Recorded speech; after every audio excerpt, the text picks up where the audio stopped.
Fellow villagers, trustees, and staff. First, I hope you all are having a happy holiday. I did want to take some time to report on our village activities during 2021.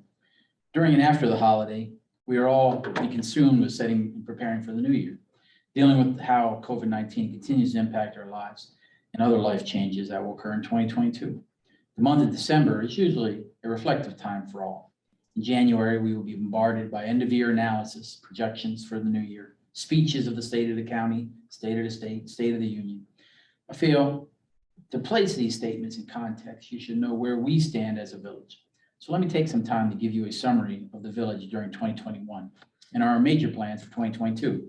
Basically, our state of the village from where I sit as your administrator. Like last year, I will categorize these comments into 4 buckets: our staff, our projects, our budget, and our future. Before I get into the details, let me address the continuing saga of COVID-19 and how it impacts our village, community, and you.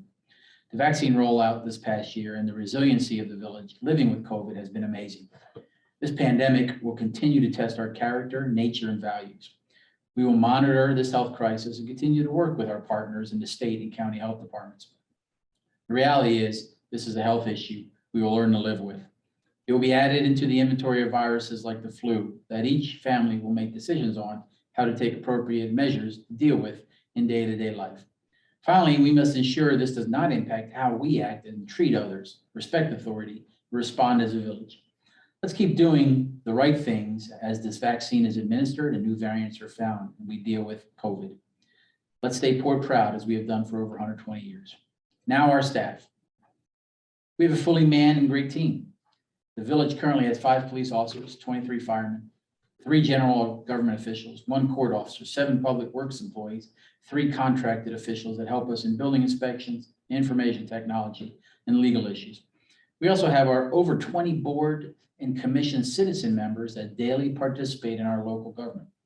We have a very strong, professional, dedicated, and caring workforce that are all living the values of our village. They have shown their professionalism, readiness, and relevancy every day of 2021, working for you, our villagers. We compensate and provide great benefits to our employees, but we also hold them accountable for their actions and ensuring they remain properly trained so they can provide the best service possible to you. As they say, you get what you pay for, and I remain very comfortable in the competency and dedication of our team and will continue to advocate for them. We need to retain quality individuals we have, as well as attract future high performers. In that effort, we have conducted over 700 hours of training amongst the staff and have an average length of service in our team of over 11 years. And that shows in the competency of the team. All these efforts are meant to keep them on the cutting edge of providing support to the village, from pandemics, street repairs, elections, fighting fires, providing police services, running our municipal court, operating the water and sanitation facilities, village community engagements with questions, billings, park maintenance, caring for our cemetery, and a host of other areas. Your village staff works daily and makes me proud as their supervisor, and you should be too. Now our projects. This year was busy. Road construction was higher on our list of priorities. The 3rd Street rebuild from Lee Tander to Alexander, 1st and 2nd Street resurfacing, repairs to Town Line Road and Range Line Road on the other side of the lake, the river, and numerous other projects. We also replaced over 400 feet of sidewalks, curb, gutter, and repainted street and parking areas throughout the village. Our water department and sanitation department are annually applauded for their efforts in providing a quality water to our villagers and businesses, as well as taking extreme efforts to ensure what we pump back into the Wisconsin River from our sanitation plant does not harm our environment. We have also improved our water well system with filter upgrades and lift station repairs. We provide over 600,000 gallons of clean water daily to our residents and a bit more in sanitation processing, mainly from stormwater, and it's a challenge that we excel at and provide the best service possible. We look forward to continuing the service and upgrading our infrastructure in the future. Our parks continue to be a high priority for our village. We have invested in the splash pad, shelters, signage, a disc frisbee course, a skating pond with warming house, proper care and maintenance to ensure they remain a great place to visit. We continue to work with a citizen group on our dog park on the north end of Ripple Creek Park to provide more innovative ways to enjoy the park system. And we look forward to groundbreaking event in spring of 2022. We also resurfaced over 1 mile of our bike trails in the village and expanded the signage we use to identify where you are on that trail network. We look forward to continued efforts to expand our parks and their quality over the next few years. As far as our village fleet of vehicles and buildings, we have invested in new equipment to ensure we can provide the best service possible. A new village dump truck with plow and salt spreader, 2 new service pickup trucks, and a new police cruiser pickup style model has been purchased this year to keep our fleet current and lower the repair costs over time. Your village has over $35 million of equipment and property that we keep in great shape. We constantly maintain our village buildings and have great plans to improve them in the near future, focus on facade upgrades and environmental improvements to reduce their operating costs overall. Of course, this only scratches the surface of the multitude of projects your village team worked on this past year. Public park fence repairs, water line replacements, stormwater upgrades, ballpark repairs, tree limb removals, grass clippings collection, bulk waste disposal assistance, and many more. You can be proud of their day-to-day work and look forward to continuing that work intensity into the new year. On the topic of the village budget. First, I must say we are in good standing when it comes to our village finances. The budget is centered on continuing to move the village forward, relying on strong fiscally sound values and programs, but not letting that hinder our progress as we gravitate to a shared vision of how the village meets our long-term goals and objectives. The small village aspect and historical ties to our foundational principles must be maintained, and in so we must budget accordingly. During the past year, we've endured a pandemic, some minor storms, and the completion of the latest national census. We've also invested in our village staff to move our village into the future. Each of these events has worked to make us stronger, help us strengthen our community, improve in respect of our neighbors that we have, and increase the port pride in our village. During the next budget year, we will work better on planning and mitigation strategies, prepare for storms and unforeseen events, improve our village infrastructure and parks, and focus efforts on the comprehensive plan in the areas of housing, economic development, cooperative efforts with our owners of the old mill property, and to continue planning for the end of the boundary agreement around Nepco Lake. All these and many other efforts and initiatives will continue to make our village resilient and sustainable well into the future. We will continue to seek grant funding and partnerships with adjacent communities or state agencies to amplify our resources and projects. In 2022, we will receive over $500,000 in state funds, over $180,000 in federal American Rescue Plan relief funding, and right now over $50,000 in state and county grants for projects. Our fiscal backbone is strong. Our water and wastewater facilities are effective in providing outstanding service. Our community is safe and secure. Our housing market, while sparse, is vibrant, and Port Edwards is a highly sought-after place to live. Finally, our village staff is dedicated to the core values of our village. They are professional, they are ready, they are relevant, and they are experienced. On November 30th, 2021, your village voted on its 2022 budget. Again, accounting for all revenue and expenditure sources, your village will collect over $4.7 million in revenue. We plan to spend $3.6 million. The balance will be placed in reserve and savings accounts for future projects that we plan for responsibly. Based on our state tax levy, Wood County taxes, Mid-State Technical College taxes, and Port Edwards school taxes, our millage rate will increase less than 1%, the lowest in many years. Surrounding communities are seeing large tax increases after this challenging year. The village budget process was open to all, transparent, and informed by staff and residents. I'm very comfortable that every villager will receive the best value for their hard-earned tax dollars, that every expense we have will equate to a visible action that a resident can see in our village in the form of new roads, better parks, safe and secure village, efficient government with little long-term debt. We did institute a village infrastructure fee on your auto registration forms starting in 2022. Understand that we as a village also discontinued all special assessments for construction projects that impact your houses. They were costing the average villager about $10,000 in fees. We decided to eliminate those for the future and charge all people who register the car in Port Edwards only $35 per car annually. These charges and your direct general property taxes you already pay will go to all the road improvements and repairs directly. Thus, no additional bills for work done impacting your property. That's curb gutter, that's sidewalks, that's streets. It's all being included in those two charges. The 2022 budget, revenue and expenses are equitable and fair. Village assets and debts are adequate, appropriate, and effectively utilized. Our plans are open to all, and we're always happy to have a discussion to find innovative ways to make our funds stretch for the benefit of all, while maintaining an effective tax rate with exceptional services for the residents' return on investment. I'm sure you'll agree with me that unlike larger and excessively bloated organizations where your taxes get lost in bureaucracy, you can immediately see the impacts of your tax dollars or fees you pay the village services. We have always aimed to please and are very responsive to any villager's request for assistance or a service if it's within our means, regardless of what you pay in taxes. I cannot count the amount of calls I receive about the issues that we can immediately respond to in an effort to clarify the issue, correct the problem, or plan to avoid future issues. That's what being part of a small village means: accountability for actions and proper use of resources conducted at the lowest level and as little bureaucracy as possible. Your village also seeks to fully grasp the long-term consequences of its actions.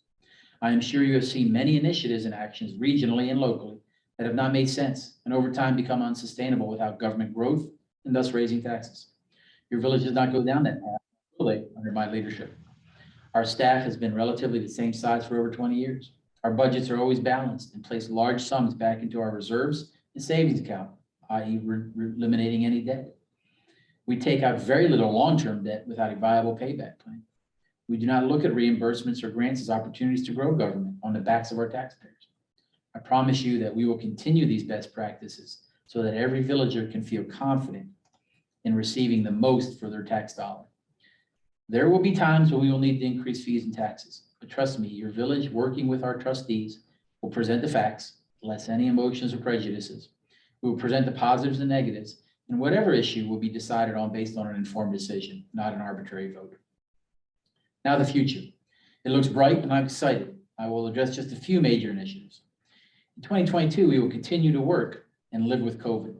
However, I'm sure some of the procedures we have enacted will be around for a while, such as plastic screens, some form of distancing, online meetings, and takeout, food services, and curbside business actions. We also celebrate 2022 as we turn 120 years old as a village. We will continue to re-energize and develop our small business district, address the conflicts in our village zoning, maintain and expand our parks, and continue to provide the extraordinary village services in water, wastewater, public safety, public works, refuse collection, and village customer service. The village has over $400,000 of road projects in 2022 planned. 3rd Street from Alexander to Edwards Avenue, Verbunker from the rail tracks to Brentwood, and 4th Street from Bruner to Seneca Road. This will also include replacing over 400 linear feet of sidewalks throughout the village at no additional charges to any villagers. We will continue with the open dialogue with the company that purchased the old mill, DMI, and should have a better idea on the development of that property. I plan to hold some public sessions to inform everyone where we stand, as well as gathering ideas on what to do with the property. Connected to those development initiatives are plans to revitalize our business district. As you have seen, there has been some new business with others to follow to come to our downtown. We have some great businesses that have weathered many years in our downtown, and I applaud them. We look forward to filling those other empty spaces with other businesses, improving the storefronts to draw more visitors, and then we all need to shop local to support our businesses. Only 30 years ago, we had a robust business area in Port Edwards. We want to, having a vibrant and active business district, return to those times, and we'll support those endeavors. This will make a great asset to our village. Then we have some simple initiatives that will bear fruit next year. Our village will continue to define the village logo and motto. We will be seeking more input so we can finalize that process, working with our trustees and villagers to vote on a final design. We hope to reveal this at the 120th anniversary of the village next summer. This will help in reaffirming our village identity and show great community pride. We're also 50% complete on the establishment of a Veterans Memorial at the village cemetery. Plan to expand that effort to properly recognize all village veterans with more ceremonies and possibly a Veterans Park in their honor. We continue to invest in our parks with new benches, air handling, heating units, and a fresh coat of paint here and there. And next year we will upgrade our warming house and basketball courts. We also have addressed the geese issue at Ripple Creek. While they still drive by to visit, with the negative impacts have been greatly reduced. We have embarked on village directional signage across our bike trails and trails in the village streets. We highlight numerous sites and locations and activities across our village on these signs, as well as the surrounding municipalities that connect to our network. We have also led the way in the establishment of the HEART network of trails in the county. The Heartland Educational Activity Recreational Trail Network will be one day connect across the county, and it all started here in our village. We began a village event hosting calendar with music programs, village-wide yard sales returning, holiday lighting ceremonies, and other events to bring back that small town vibe to our village. We plan to continue and provide the best drinking water to our residents. We will increase our testing and sampling. And just this year, the village, by form of a resolution, reaffirmed our commitment to clean water by ensuring we invest funds annually to that cause. Also, we initiated some grassroots citizen events in our village parks with music fests, veterans events, holiday events, and a village-wide rummage sale returning. We plan to better expand that capacity with online calendars and informational products. Finally, our boundary agreement for the property around Nepco Lake will come to a conclusion in 2 years. Our village will continue to plan for this assumption of those 151 properties and the increase in services we will need to provide. This was initiated by 4 town hall sessions this past summer with the residents who lived on that side, and there was attended by over 100 of them. This cannot be deferred, and our communication with those residents will continue to happen, so it's a seamless transition of power and responsibilities. As you see, we have many initiatives and projects on our plate, and I ask your support. This could be a simple message of support: attending a village committee or board meeting, participation in a village public hearing, attending a public event in the village, support a holiday or village project, and many other ways. It's a team effort, and I ask your help in whatever capacity, time, expertise, donations, or just a word of support in 2022 and beyond. Participation gives you a voice, and that means action. I'm glad 2021 is in our rear sights. It has been a good year for the village, even with the pandemic and other issues. In all this adversity, we strived, did not break us, and we survived it. In some cases, we thrived. Our hearts will go out to all those negatively impacted by COVID, this pandemic, and other issues. And we as a village will continue to help them in all. It has not defined us, it has just made us strong. I am proud and honored to be your village administrator. I can speak for my entire family: Christy, my loving wife of 15 years, Gavin and Ava, my children, who thoroughly enjoy their time at the Port Edwards Elementary School system. We are happy and excited to be part of the village of Port Edwards family. Moving into 2022, I will reaffirm to you a few promises. I vow to strive to do my best to represent the village professionally. I will always look out for the taxpayers' best interest. I will hold my staff accountable and maintain their training and professionalism to provide the best services for our village. And finally, I will ensure the funds you entrust to your village government are properly accounted for and expended legally and effectively. Thank you for your support. As always, if you need anything from your village or your administrator, feel free to reach out 24 hours a day, 7 days a week at 715-315-0304 or drop by the village offices. I want again to thank all my staff, especially the department heads in fire, Jason Warden, and police, Chief Scott Drew, Public Works, Ben Martinson, the clerk treasurer, Diane Tremmel, and our assistant clerk, Kim Holcomb, and many others. They make this job easy. Have a great holiday. Happy New Year. Keep our troops overseas and on duty in your prayers. Thank our frontline emergency workers every chance you get. God bless our great state of Wisconsin, the United States of America, and let's all stay port proud. Thank you.